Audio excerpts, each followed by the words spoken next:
2026-এর রাজ্য বাজেটে রাজ্য সরকারের নতুন প্রকল্পের ঘোষণা যুবসাথী। রাজ্যের 21 থেকে 40 বছর বয়সী মাধ্যমিক পাস যুবক যুবতীরা প্রতি মাসে ভাতা হিসেবে পাবেন 1500 টাকা এবং এই প্রকল্প চালু হতে চলেছে আগামী 1 এপ্রিল থেকেই। কিন্তু এখন প্রশ্নটা গোটা রাজ্যবাসীর কাছে এবং আমাদের কাছে তো বটেই যে বেকার কারা, এই প্রশ্ন উঠছে।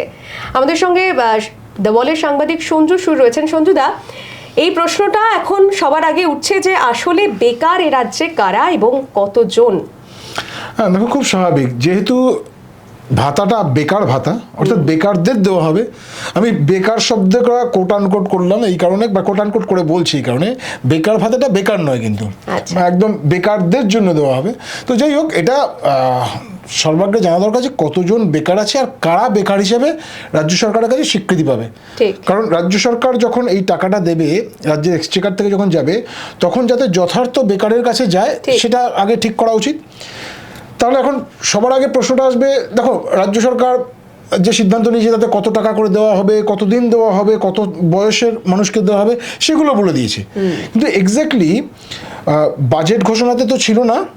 তার পরবর্তীকালে আমরা যখন মুখ্যমন্ত্রী মমতা বন্দ্যোপাধ্যায়কে সাংবাদিক সম্মেলন করে এটা এগিয়ে আনার কথা ঘোষণা করলেন যেদিন আর কি, অর্থাৎ 15ই আগস্ট থেকে 1 এপ্রিল করলেন, সেদিনও কিন্তু এটা পরিষ্কার হলো না যে এক্স্যাক্টলি বেকার বলতে কাদেরকে বোঝানো হলো।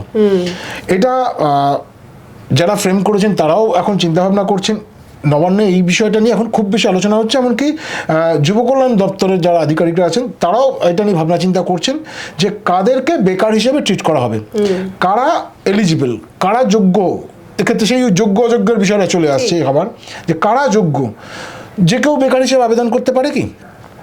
21 থেকে 40 বছর বয়স্ক যে কোনো যুবক বা যুবতী, তিনি যাই করুন না কেন অথবা কিছু না করুন, তারা কি সবাই আবেদন করতে পারবেন?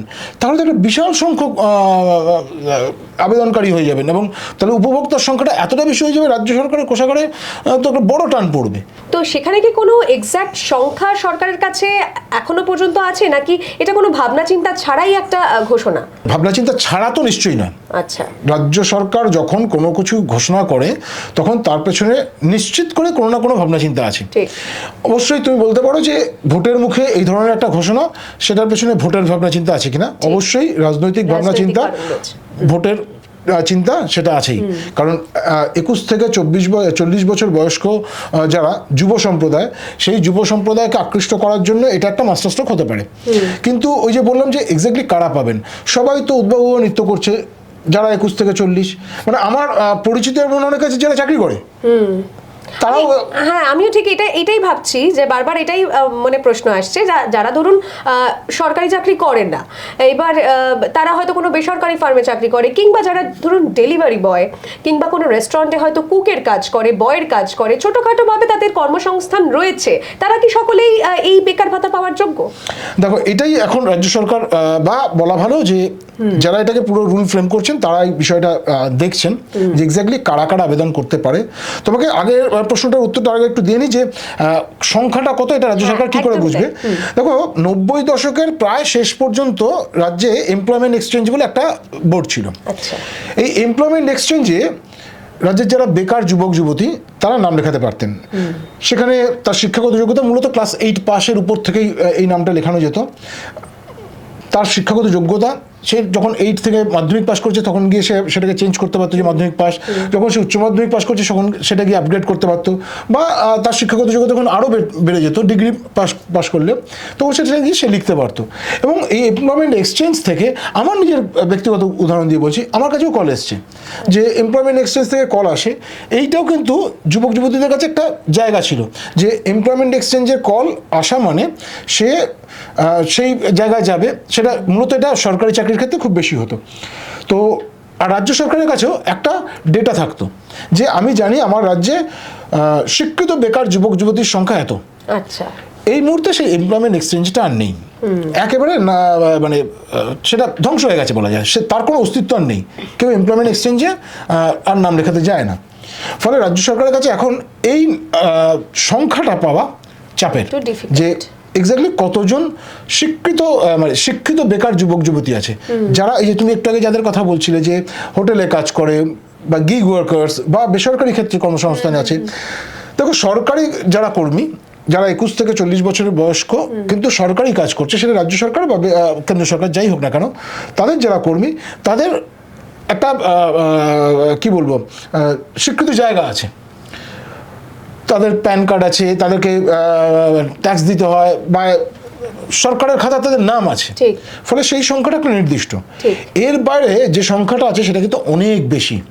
কেউ ধরো বাড়িতে টিউশনি করে, একটা গ্র্যাজুয়েট হওয়ার পরে সে কিছু বাচ্চাদের পড়াচ্ছে। আমার পরিচিত একজন আছে যে শুধু শিক্ষকতা মানে শিক্ষকতা করে প্রাইভেট টিউশনি করে মানে এত গুণ টাকা সে রোজগার করতো যে কোনো একটা স্কুলের টিচারের থেকে বেশি।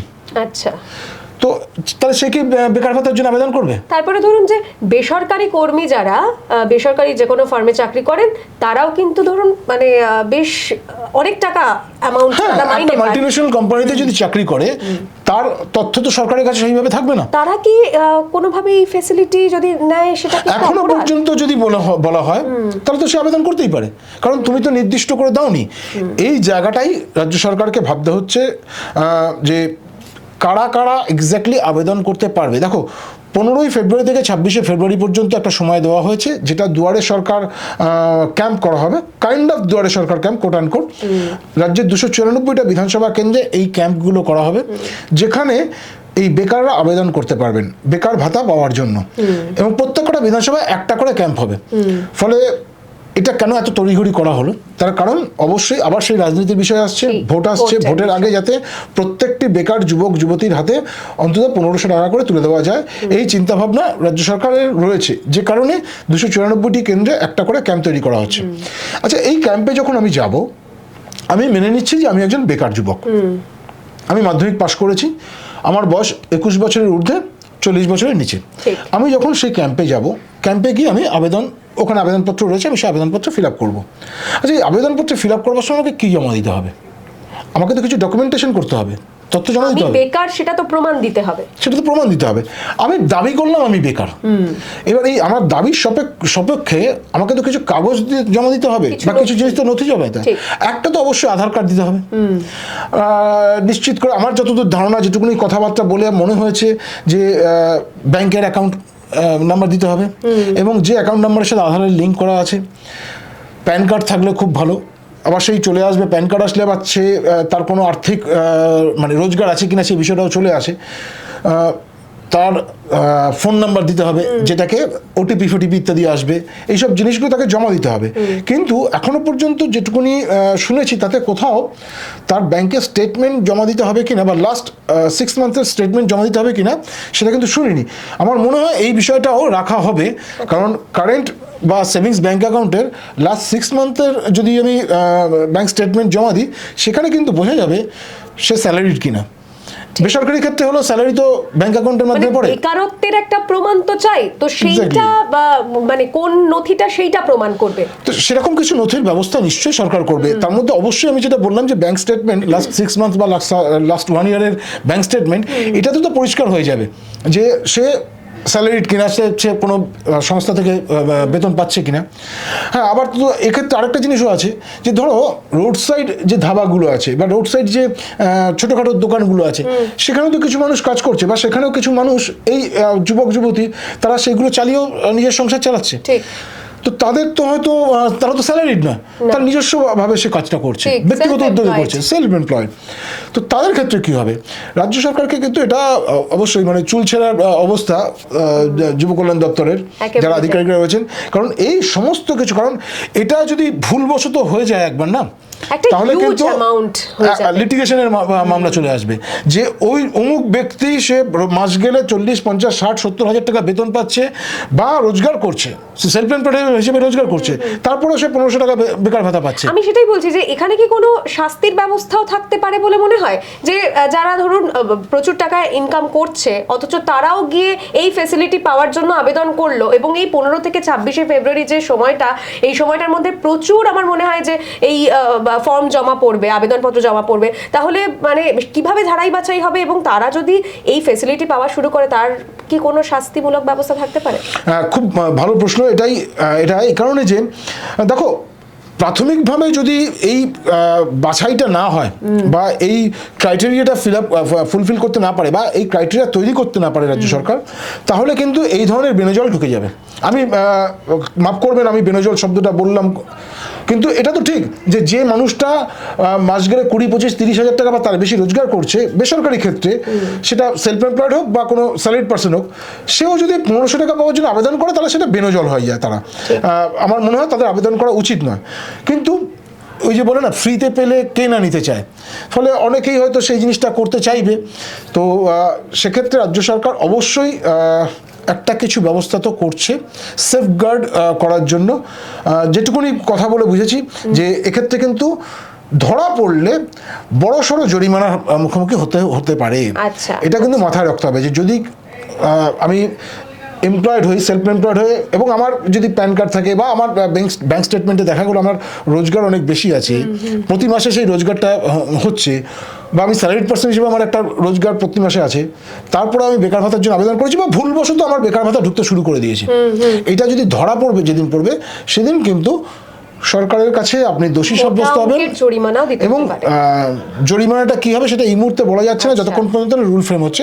কিন্তু আমার ধারণা একটা জরিমানার ব্যবস্থা থাকবে, সেটা জেল এবং জরিমানা দুটি হতে পারে বা শুধু জরিমানা হতে পারে, মানে কিছুটা একটা থাকবে। কারণ সরকারের টাকা এইভাবে তো দাতব্য করা যায় না, কিন্তু দাতব্য হয়, যেটা দলীয় রাজনীতি বলছে। হ্যাঁ, আমি এবার আমার এই প্রশ্নের পরেই যেটা মনে পড়ছে যে এই যে তুমি বলছো যে রাজ্যের টাকা এইভাবে করা যায় না, এখন রাজ্যের কোষাগারে কি এত অর্থভাণ্ডার রয়েছে? এমনিতেই রাজ্য সরকার এতগুলো প্রকল্প এমনিতেই চালু রয়েছে, তার মধ্যে একটা নতুন প্রকল্পের সংযোজন, এবং সেখানে এত পরিমাণ যদি আবেদনপত্র জমা পড়ে, সেখানে এত আর্থিক সংকুলান কি রয়েছে রাজ্য সরকারের কাছে? হ্যাঁ, ঠিকই বলেছো। দেখো, রাজ্য সরকার কিন্তু চন্দ্রিমা ভট্টাচার্য যখন বাজেট ঘোষণা করছেন তখন সেখানে তিনি পরিষ্কার উল্লেখ করেছেন যে এই খাতে, অর্থাৎ যুবসাথী খাতে 5,000 কোটি টাকা তিনি বরাদ্দ করছেন। অর্থাৎ রাজ্য সরকার তারা অর্থের সংস্থান করেই এই প্রকল্পটাকে ঘোষণা করেছে। এরকম নয় যে মানে আউট অফ দ্য মুন হঠাৎ করে একটা কিছু ঘোষণা করে দিল। এই মানে প্রায় 5,000 টাকা, প্রায় 5,000 কোটি টাকা মানে খুব একটা কম টাকা নয়, তুমি বুঝতে পারছো। ফলে সেই টাকাটা কিন্তু সংস্থান করেই রাজ্য সরকার ঘোষণা করেছে। যদিও এটা বলা যেতে পারে যে যেহেতু এটা একটা কন্টিনিউয়াস প্রসেস 21 থেকে 40 বছর পর্যন্ত এবং আগামী 5 বছরের জন্য বলা হয়েছে, সেটা হয়তো ভোটের সময় 5,000 কোটি টাকা বলা হয়েছে, সেটা হয়তো আবার পরবর্তী সময় হয়তো বাড়তে পারে। কিন্তু যতক্ষণ পর্যন্ত না এক্স্যাক্ট সংখ্যাটা জানা যাচ্ছে যে কত বেকার আছে, ততক্ষণ পর্যন্ত বলা মুশকিল যে প্রাথমিকভাবে রাজ্যের কোষাগার থেকে প্রতি আর্থিক বছরে কত টাকা করে যাবে। ঠিক। শুধু আরেকটা বিষয় যেটা, যে মুখ্যমন্ত্রী মমতা বন্দ্যোপাধ্যায় তিনি সাংবাদিক বৈঠক করে যেমনটা বলেছেন যে স্টুডেন্ট ক্রেডিট কার্ড হোক, বিবেকানন্দ স্কলারশিপ, এই ধরনের যে প্রকল্পগুলো আছে সেগুলোর সঙ্গে এই বেকার ভাতা এটা সমান্তরালভাবে চলবে। কিন্তু এই যে লক্ষ্মীর ভাণ্ডার যে প্রকল্পটা সব থেকে জনপ্রিয় যেটা আর কি, তো সেখানে যে মহিলারা 21 থেকে 40-এর মধ্যে তো রয়েছেনই, এবং তারাও যদি বেকার হন, তাদের কি লক্ষ্মীর ভাণ্ডার এবং এই যুবসাথী একসঙ্গে তারা পাবেন? সেই বিষয়টা কিন্তু আমাদের কাছে এখনো পরিষ্কার নয়। সেটা আমার কাছেও খুব একটা বেশি পরিষ্কার নয়। তবে মুখ্যমন্ত্রী মমতা বন্দ্যোপাধ্যায় যখন প্রেস কনফারেন্স করছিলেন, সেটা নিশ্চয়ই তুমি শুনেছো, সেখানে তিনি বলেছেন যে রাজ্য সরকারের অন্যান্য যেসব ভাতাগুলো আছে সেগুলো যেমন চলবে, তার সঙ্গে সঙ্গে আপনি যুবসাথীরও আবেদন করতে পারেন। তবে হ্যাঁ, অবশ্যই কেন্দ্রীয় সরকারের এই ধরনের কিছু আছে কিনা আমি জানি না, বেকার ভাতা বা টাইপের, বা কেন্দ্রীয় সরকারের কোনো ভাতা যদি কেউ পায় তার সঙ্গে রাজ্য সরকারের ভাতাটাও পাবে কিনা সেটাও পরিষ্কার নয়। তবে আমি আবার বলছি যে কতজন বেকার পাবেন, কোন বেকাররা আবেদন করতে পারবেন, কত দূর মানে কারা কোন কোন ভাতা পেলে আবেদন করতে পারবেন না, আর কারা কোন কোন ভাতা পেলে আবেদন করতে পারবেন, সেই সমস্ত বিষয়গুলো যতক্ষণ পর্যন্ত না রাজ্য সরকার বিজ্ঞপ্তি আকারে জারি করছে ততক্ষণ পর্যন্ত বোঝা একটু মুশকিল। আমার মনে হয় যে হয়তো আর 1-2 দিনের মধ্যে এটা সামনে চলে আসবে। সমস্ত বিষয়ের কাজটা করছে নবান্ন এবং যুব কল্যাণ দপ্তর, ফলে সেটা যখন সামনে চলে আসবে, অর্থাৎ প্রোফর্মাটা যখন সামনে চলে আসবে, তখন পুরোটা বিষয়টা ক্লিয়ার হয়ে যাবে যে কারা কারা আবেদন করতে পারবেন এবং তার ক্রাইটেরিয়া কী কী আছে। ঠিক। সুতরাং কোন কোন শর্ত সাপেক্ষে এই যুবসাথী প্রকল্পের জন্য বা এই যুবসাথী ভাতার জন্য আবেদন করা যাবে সেটা এখন সেই বিজ্ঞপ্তিরই অপেক্ষা। রাজ্য সরকার যখনই সেই বিজ্ঞপ্তি আকারে সেই নির্দেশ প্রকাশ করবেন তখনই আমরা সকলেই জানতে পারবো এবং কিভাবে এই প্রকল্পের জন্য এই ভাতা পাওয়ার জন্য কিভাবে আবেদন জানানো হবে সেই সমস্ত কিছুই আমরা ওয়ালের পেজ থেকে পরবর্তীকালে আপনাদেরকে জানাবো এবং জানাতে থাকবো এর পরবর্তী সমস্ত কিছুর আপডেট, রাজনৈতিক বিনোদন, খেলাধুলা সব কিছুর আপডেট জানতে চোখ রাখুন দ্য ওয়ালে। এখনকার মতো আলোচনা এই পর্যন্তই। দ্য ওয়াল, খবর এখন এখানেই।